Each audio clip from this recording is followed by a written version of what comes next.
자, 오늘 우리가 함께 볼 말씀은 열왕기상 22장 1절부터 12절까지입니다. 열왕기상 22장 1절부터 12절까지 말씀 우리 함께 교독하도록 하겠습니다. 아람과 이스라엘 사이에 전쟁이 없이 3년을 지냈더라. 셋째 해에 유다의 여호사밧 왕이 이스라엘의 왕에게 내려가매 이스라엘의 왕이 그의 신하들에게 이르되 길르앗 라못은 본래 우리의 것인 줄을 너희가 알지 못하느냐? 우리가 어찌 아람의 왕의 손에서 도로 찾지 아니하고 잠잠히 있으리오 하고 여호사밧에게 이르되 당신은 나와 함께 길르앗 라못으로 가서 싸우시겠느냐? 여호사밧이 이스라엘 왕에게 이르되 나는 당신과 같고 내 백성은 당신의 백성과 같고 내 말들도 당신의 말들과 같으니이다. 여호사밧이 또 이스라엘의 왕에게 이르되 청하건대 먼저 여호와의 말씀이 어떠하신지 물어보소서. 이스라엘의 왕이 이에 선지자 400명쯤 모으고 그들에게 이르되 내가 길르앗 라못에 가서 싸우랴 말랴. 그들이 이르되 올라가소서. 주께서 그 성읍을 왕의 손에 넘기시리이다. 여호사밧이 이르되 이 외에 우리가 물을 만한 여호와의 선지자가 여기 있지 아니하니까. 이스라엘의 왕이 여호사밧 왕에게 이르되 아직도 이물라의 아들 미가야 한 사람이 있으니 그로 말미암아 여호와께 물을 수 있으나 그는 내게 대하여 길한 일은 예언하지 아니하고 흉한 일만 예언하기로 내가 그를 미워하나이다. 여호사밧이 이르되 왕은 그런 말씀을 마소서. 이스라엘의 왕이 한 내시를 불러 이르되 이물라의 아들 미가야를 속히 오게 하라 하니라. 여호사밧 왕이 왕복을 입고 사마리아 성문 어기 광장에서 각기 왕좌에 앉아 있고 모든 선지자가 그들의 앞에서 예언을 하고 있는데 그나아나의 아들 시드기야는 자기를 위하여 철로 뿔들을 만들어 가지고 말하되 여호와의 말씀이 왕이 이것들로 아람 사람을 찔러 진멸하리라 하셨다 하고 모든 선지자들도 그와 같이 예언하여 이르기를 길르앗 라못으로 올라가 승리를 얻으소서. 여호와께서 그 성읍을 왕의 손에 넘기시리이다 하더라. 아멘. 자, 우리 계속해서 열왕기상 말씀 보고 있는데 얼마 전에 보았던 열왕기상 20장 말씀에서 우리는 이스라엘의 아합과 아람의 베나닷 사이에 두 번의 전쟁이 있었음을 보았었습니다. 하나님이 아람을 이스라엘 손에 넘기셨고요. 그렇기 때문에 이스라엘이 이 두 번의 전쟁에서 크게 승리할 수 있었습니다. 특별히 두 번째 전쟁에서는 10만 명을 죽이는 대승을 거두었고요. 그때 베나닷은 도망을 쳤는데 그 도망한 베나닷을 다시 받아들이는 그런 일을 아합이 했고요. 오히려 형제라 부르면서 그와 동맹을 맺는 조약을 맺는 그런 일이 있었습니다. 그 후로 오늘 본문 1절 말씀을 보면은 아람과 이스라엘 사이에 전쟁이 없이 3년이 흘렀다라고 말씀하고 있습니다. 그러니까 이스라엘이 아람 사이에 조약을 맺고 전쟁이 없이 지낸 지 3년이 되었다라고 우리가 이해할 수 있습니다. 그러나 3년이 지난 후에 아합은 과거 이스라엘에게 속하였던 길르앗 라못이라는 땅을 아람 왕의 손에서 도로 찾아오고자 하는 생각을 품게 됩니다. 길르앗 라못은 요단강 건너편 동쪽에 있던 성읍이고 도피성이었습니다. 교통의 요지이기도 해서 매우 중요하게 여겨졌던 그런 성읍이었죠. 이스라엘 왕 바하사 때 아람 왕 베나닷에게 빼앗겼던 그런 여러 성읍들 중에 하나였던 것으로 보이고요. 베나닷이 아버지 베나닷이 빼앗은 모든 성읍을 돌려주겠다라고 하면서 조약을 맺었을 때에 이 길르앗 라못은 돌려주지 않은 것 같습니다. 그리고 당시 아람과의 동맹을 통해서 아수르의 서진을 막아내는 데에 이 이스라엘이 큰 공을 세웠었거든요. 그만큼 군사적으로 강력했던 시대였습니다. 그리고 과거에 두 번이나 아람과의 전쟁에서 승리를 거두었었기 때문에 아합은 마음속에 아람과 싸워서 길르앗 라못을 충분히 가져올 수 있다라는 생각을 했던 것 같습니다. 자, 이 전쟁에서 아합이 승리를 할 수 있었던 것은 아합이 잘나서가 아니고 그의 군대가 강력해서가 아니었습니다. 여러분 보았던 것처럼 두 무리의 염소떼와 같은 적은 숫자의 군대였었습니다. 그럼에도 불구하고 하나님께서 하나님이 여호와이신 줄 그들로 알게 하겠다라고 하는 그 생각으로, 그 뜻으로 하나님이 이스라엘에게 아람 군대를 넘기셨죠. 그의 손에 붙여주셨기 때문에 승리했던 것입니다. 그러한 일을 경험하였던 아합은 마땅히 하나님 앞에 겸손히 회개하고 돌이켰어야 마땅했을 텐데, 그리고 어제 본문에서도 엘리야를 통해 심판의 말씀을 듣고서 옷을 찢고 굵은 배로 몸을 동이고 금식하고 굵은 배에 누우며 풀이 죽어 다니는 그러한 회개의 모습들을 보이기는 했지만, 그렇게 겉으로 보여지는 모습으로 회개를 할 뿐만 아니라 온 이스라엘로 우상을 제거하고 하나님을 섬기도록 하는 일들을 이 아합이 했어야 마땅할 텐데, 오히려 평안한 3년을 지내면서 전쟁을 벌여서 다시 땅을 차지하고자 하는 생각을 품게 된 것입니다. 전략적으로 그리고 군사적으로 자신이 있었던 것 같지만, 그러나 자기 혼자 감당하는 것보다는 이제 유다와의 연합을 이루어서 이 전쟁을 하기를 원했던 것 같습니다. 그래서 유다 왕 여호사밧이 자신을 방문했을 때 아합이 길르앗 라못으로 가서 함께 싸우자라고 하는 그 제안을 하게 됩니다. 여러분 알다시피 여호사밧과 아합은 사돈지간이었습니다. 여호사밧의 여호람 아들 여호람이 아합의 딸인 아달랴와 결혼을 했었습니다. 물론 이것은 정략적인 결혼이었겠죠. 뿐만 아니라 당시 군사적으로 볼 때에 이스라엘이 더 강력한 군사력을 가지고 있었습니다. 그러니까 지금 여호사밧이 아합에게 왔을 때에 아합이 느닷없이 이러한 제안을 했음에도 불구하고 여호사밧은 그 청을 받아들일 수밖에 없었던 것 같습니다. 자, 이에 오늘 본문 4절 말씀 보면은 여호사밧이 아합과 연합하여 아람을 칠 것을 약속을 하는데, 그러나 5절 말씀 보면은 여호사밧이 여호와의 말씀이 어떠한지를 먼저 물어보자라는 제안을 하게 됩니다. 여호사밧은 여호와 앞에서 정직히 행하여 다윗의 길로 행하고 우상을 숭배하지 않고 하나님의 계명을 지키는 그러한 왕으로 하나님께 인정을 받았던 왕이었습니다. 그렇기 때문에 하나님과 아무 상관없이 전쟁을 하고자 하는 이 아합과는 다르게 하나님의 뜻을 먼저 구하자라고 제안을 하는 것이죠. 그래서 6절 말씀을 보면은 아합이 선지자 400명을 모으게 됩니다. 그리고 길르앗 라못에 가서 싸우랴 말랴라고 하는 이 하나님의 뜻이 무엇인지를 묻게 되는데요. 그러자 그들 모두가 뭐라고 말하냐면 올라가소서 주께서 그 성읍을 왕의 손에 넘기시리이다라고 말하게 됩니다. 여러분, 아합이 하나님의 선지자 400명을 모아서 하나님의 뜻을 묻는다라는 게 지금 이 상황 속에서 가능했겠습니까? 여러분, 열왕기상 19장 말씀을 보면은 호렙산에서 엘리야가 하나님께 했던 말씀이 있습니다. 무엇이라고 했냐면 이스라엘 자손이 주의 언약을 버리고 주의 제단을 헐며 주의 선지자들을 죽여서 자기만 남았다라고 엘리야가 말을 했었어요. 엘리야조차도 선지자가, 하나님의 선지자가 자기만 남아있다라고 말할 만큼 선지자가 보이지 않는 시대였는데, 근데 도대체 아합이 모아온 이 선지자들 400명은 도대체 어디서 온 것이란 말입니까?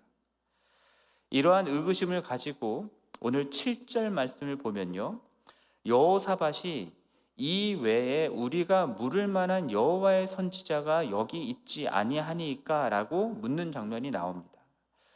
여러분, 7절에서 여호와의 선지자라고 표현을 했는데 6절 말씀에서는요, 아합이 모아온 선지자 앞에는 여호와의 선지자라는 말이 없습니다. 그냥 선지자 400명입니다. 무슨 뜻입니까? 아합이 모아온 선지자들은 하나님이 보내신 선지자가 아니라는 겁니다. 여호와께 묻고 여호와의 이름으로 예언을 한다고 해서 다 여호와의 선지자가 아닌 것이죠.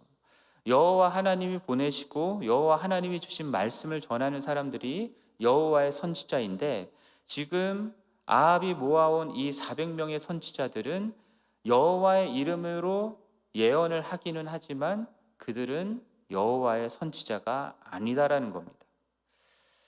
여러분, 열왕기상 18장 말씀을 보면은 엘리야가 갈멜산에서 우상 숭배하는 그 선지자들과 대결을 벌이는 장면이 나오죠. 그때 엘리야가 아합에게 바알을 섬기는 바알 선지자 450명 그리고 아세라 선지자 400명을 모아와 달라라고 얘기를 합니다. 근데 여러분들이 그 말씀들을 자세히 보시면 그 아합이 모아온 선지자들을 표현할 때 그 엘리야가 말한 그 구절 다음에 나오는 모든 구절들 속에서는요, 바알의 선지자라고만 되어 있습니다. 바알 선지자, 아세라 선지자 합 850명을 모아달라고 했는데 실제로 아합이 모아온 선지자는 바알 선지자들만이었던 것 같습니다. 그러니까 450명만 데려왔던 것으로 볼 수 있습니다. 그렇기 때문에 지금 여기서 말하는 이 400명의 선지자들은 누구겠습니까? 그때 불러 모으라고 했던 아세라 선지자, 이 400명일 가능성이 있다라는 것이죠. 7절 말씀에서 여호사밧이 여호와의 선지자가 여기 있지 않습니까? 라고 왜 물었겠습니까? 누가 봐도 이들은 아세라 선지자들인 겁니다. 여호와의 선지자가 아니라 아세라를 섬기는 우상 숭배를 하는 선지자들인 것이죠. 여호와의 뜻을 묻는데 누가 봐도 아세라 선지자들은 그들에게 물을 수는 없는 거잖아요. 여호사밧의 눈에는 이들이 여호와의 선지자가 아니다라는 것을 알 수 있었던 겁니다. 다른 선지자가 없냐라고 하는 이 물음에 아합이 대답하기를 8절에서 이물라의 아들 미가야가 있다라는 말을 합니다. 그는 자신에 대해 길한 것은 예언하지 않고 흉한 일만 예언하기 때문에 아합은 그를 미가야를 미워한다라고 말하고 있습니다. 그러나 여호사밧이 그 말을 들었을 때 그런 말씀을 하지 말라고, 길한 것이든 흉한 것이든 하나님의 말씀은 다 들어야 된다, 있는 그대로 들어야 된다라는 그런 말씀을 하게 됩니다. 미가야가 아합을 미워해서 일부러 흉한 것을 예언했겠습니까? 아니죠. 그가 흉한 일들을 예언할 수밖에 없었던 것은 아합이 여호와 앞에 악을 행하고 우상 숭배를 했기 때문입니다. 오히려 하나님은 아합을 오래 참으시면서 계속해서 은혜를 베풀어 주셨어요. 미가야를 통해서 흉한 예언을 했던 것도 돌이키라는 의미에서 했던 것이고요. 그런데 아합은 그러한 하나님의 뜻도 모르고 흉한 일만 예언한다라는 이유로 미가야를 미워했다라고 얘기를 합니다. 마음에 내키지는 않았겠지만 여호사밧 왕이 이제 그렇게 말을 하니까 아합은 내시를 보내서 미가야를 데려오게 하죠. 그 사이에 11절과 12절 말씀 보면은 그나아나의 아들 시드기야라고 하는 이 선지자가 철로 뿔들을 만들어 가지고 와서는 여호와의 말씀을 전합니다. 여호와의 말씀이 이것들로 아람 사람을 찔러 진멸하리라 하셨다라고 말씀했다라는 겁니다.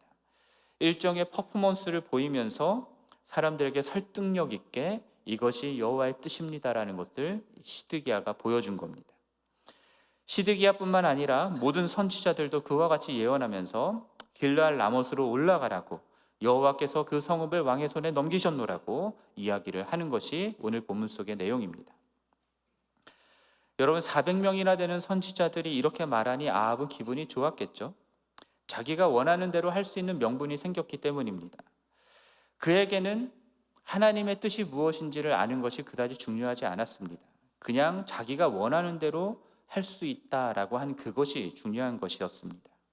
그렇기 때문에 아합은 애시당초 하나님께 물을 생각조차도 없었습니다. 하나님께 묻지도 않고 길르앗 라못을 치러 올라갈 것을 결정했고, 그리고 자기가 판단했을 때에 승산을 높일 수 있도록 여호사밧 왕을 그 일에 불러들인 것이죠. 하나님께 묻는다고 해도 자기에게 길한 예언, 즉 자기가 듣기에 좋고 자기가 원하는 대로 해도 된다라고 말해주는 선지자들만을 모아서 그들에게 물었습니다. 선지자가 아세라 선지자든 여호와의 선지자든 상관이 없습니다. 그저 자기가 원하는 것을 이룰 수 있다라고 말해주는 사람이면 그만인 것입니다. 그런 말을 해주는 사람들을 가까이에 두고 그렇지 않은 사람은 멀리 두고 미워하는 것이죠. 이 아합이요, 지극히 자기중심적이고 지극히 이기적입니다. 지극히 유아적입니다. 그래서 자기한테 좋을 만만 하는 사람들을 곁에 두려고 하는 것이죠. 여러분, 본래 우상숭배라는 것이 제가 여러 번 말씀드렸지만 결국은 내 욕망을 이루기 위해서 믿는 겁니다. 내가 원하고 바라는 것을 이루어 줄 수 있는 그런 신을 섬기는 것이 우상숭배입니다. 그래서 모든 우상들은요, 내가 이 세상에서 누리게 될 복, 그것과 다 연결되어 있습니다. 성공하고 좋은 직장 얻고 결혼하고 로또 대박 나고 건강하고 이런 부분들, 이런 것들을 바라는 우리들의 욕망을 인정하고 이루어 줄 수 있는 길을 찾고자 사람들은 우상을 찾는 겁니다. 그러나 우리가 믿는 하나님은 어떤 하나님이십니까? 우리의 욕망을 이루어 주려고 계신 분이 아니십니다. 우리가 믿는 하나님은 온 천지 만물을 창조하시고 다스리시는 그런 하나님이시죠. 그렇기 때문에 우리의 욕망을 오히려 그분 앞에서 죽이고 그분이 원하는 것을 이루어 드리기에 우리가 그분을 섬기는 신이십니다. 내가 원하고 바라는 것을 이루기에 믿는 신이 아니라 하나님이 원하고 바라는 뜻을 이루기 위해 우리 뜻을 내려놓고 우리가 우리의 삶을 들여 헌신해야 되는 그러한 신이 우리가 믿는 여호와 하나님이다라는 겁니다. 갈수록 자기중심적이 되어가는 이 세상에서 여러분, 이러한 하나님이 매력이 있겠습니까? 사람들이 좋아하겠습니까? 그렇지 않습니다. 갈수록 사람들은 하나님을 멀리할 것입니다. 왜냐하면 자기 원하는 대로 들어주지 않거든요. 자기 원하는 대로 움직여지지 않는 신이거든요.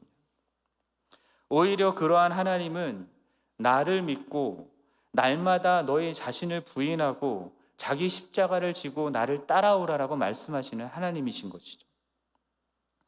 그렇게 우리의 죄된 본성을 거스리는 하나님이시니까 인간들이 그 하나님을 믿고 따르겠습니까? 여러분, 정말로 우리 인생에서 부딪히게 되는 여러 가지 일들에 있어서 하나님의 뜻이 무엇인지를 알고 싶으십니까? 정말로 하나님의 뜻이 무엇인지 알기를 원한다면 여러분들이 먼저 살펴야 할 것이 있습니다. 그것이 무엇이냐면 하나님의 뜻이 무엇입니까? 라고 묻고 있는 내 마음의 중심이 어디에 있느냐를 잘 살펴야 하는 것입니다.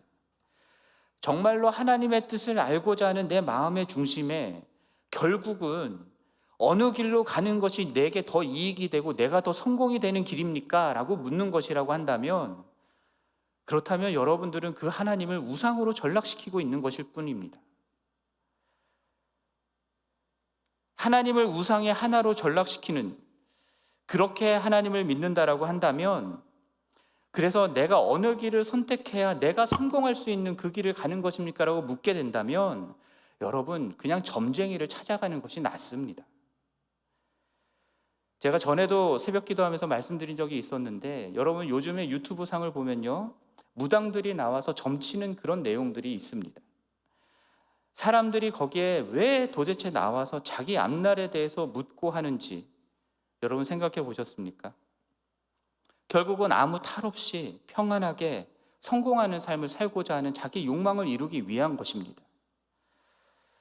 사람들이 교회가 아니라 점집에 찾아가고 심지어 기독교인들까지도 점집에 찾아가서 그런 것들을 묻는 이유가 무엇이겠습니까?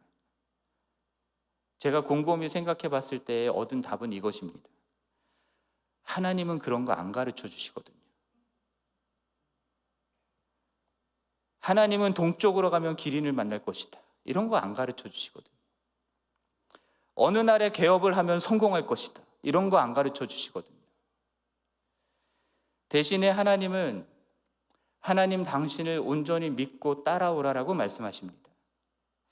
그렇게 하나님과 함께 동행하며 하나님의 인도하심을 따라 하나님의 뜻을 이루며 살아가는 삶을 사는 것이, 그것이 우리의 인생이 마땅히 가야 할 길이다라고 말씀하십니다. 여러분, 요즘 우리 교회에서 자주 부르게 되는 찬양 중에 하나가 하나님의 부르심이라고 하는 찬양이 있는데요, 그 찬양의 후렴 부분 가사가 이렇습니다. 날 부르신 뜻 내 생각보다 크고 날 향한 하나님의 계획 나의 지혜로 측량 못하니 가장 좋은 길로 가장 완전한 길로 오늘도 날 이끄심 믿네. 이 가사를 여러분 어떻게 이해하십니까? 날 부르신 하나님의 뜻이 내 생각보다 크고 날 향한 하나님의 계획이 내 지혜로는 측량할 수 없기 때문에 지금 내가 처한 상황과 형편이 왜 그런지는 모르겠지만 결국에는 가장 좋은, 가장 완전한 길로 날 인도하셔서 내가 성공할 것이고 내가 건강할 것이고 내가 가장 좋은, 내 생각에 내 욕망을 이룰 수 있는 그 가장 좋은 길을 이끌어 주실 것을 내가 믿습니다라는 말로 그렇게 이해하고 이 찬양을 부른다면 여러분 곤란해집니다.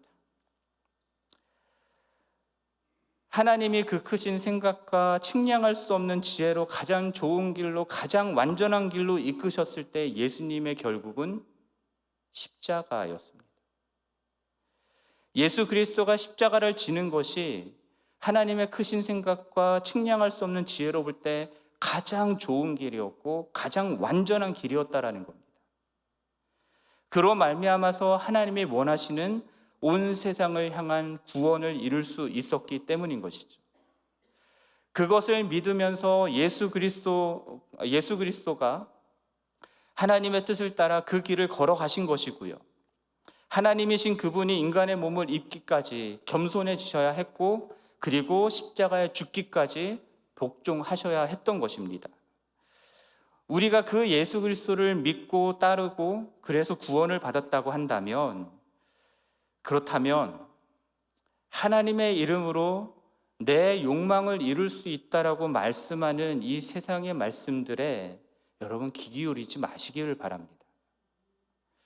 그런 식의 메시지를 전하는 교회는 사람들이 엄청나게 많이 몰릴 수 있는데 사람들이 아무리 많이 모여도 그러한 교회의 메시지가 하나님의 메시지일 수가 없습니다. 그러한 메시지를 전하는 자가 하나님의 사람일 수 없습니다. 우리들 말씀의 홍수 시대를 살아간다라고 얘기하잖아요. 그러한 말씀들을 여러분 들을 때에도 내 귀에 듣기 좋은, 내 욕망을 이룰 수 있는, 내게 길한 말씀들, 내 중심성, 나의 자기 중심성을 만족시키는 그러한 말씀들에 빠져 듣지 마시고 하나님이 우리에게 주신 이 성경 말씀 속에 담겨있는 그 하나님의 뜻이 무엇인지를 알기 위해서 날마다 말씀을 읽고 듣고 연구하고 묵상하는 삶을 사시기를 간절히 바랍니다.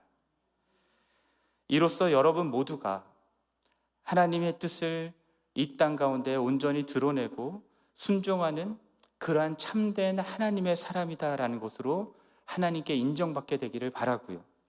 그리고 이 세상 많은 사람들에게 자기 중심성 따라가는 그러한 자기 욕망을 충족하는 길로 가다가는 멸망한다라는 것, 그러나 하나님의 말씀을 따라가면 참 생명을 얻는다라는 것을 온전하게 나타내고 증거할 수 있는 그런 여러분과 우리 교회가 되기를 주님의 이름으로 간절히 축원합니다. 함께 기도하겠습니다. 하나님 아버지, 오늘 말씀을 통해서 하나님의 뜻을 알고자 하는 그 마음들 속에도 여전히 자기중심적이고 이기적이며 내 욕망을 이루고자 하는 마음들이 있음을 생각해 보았습니다. 하나님, 우리가 하나님을 믿고 따르고 섬기는 이 모든 것도 내 욕망을 이루기 위해서, 내가 성공하기 위해서, 이 세상에서 잘 되기 위해서 믿고 따르는 것이 아니라 주님, 내 삶을 들여서 하나님의 뜻을 이루고 하나님께 영광이 되는 그러한 우리가 될 수 있기를 간절히 원합니다. 주님, 그러한 우리를 통하여서 이 세상의 많은 사람들이 자기의 욕망대로 자기의 욕망을 추구하며 살아가는 삶을 살다가는 결국은 죽게 된다라는 것, 그러나 하나님의 말씀에 순종하며 주님의 뜻을 이루며 살아가는 삶을 살면 생명을 얻는다라는 것을 분명히 알게 될 수 있도록 은혜를 베풀어 주시옵소서. 이 모든 말씀 우리 주 예수 그리스도의 이름으로 기도드립니다. 아멘.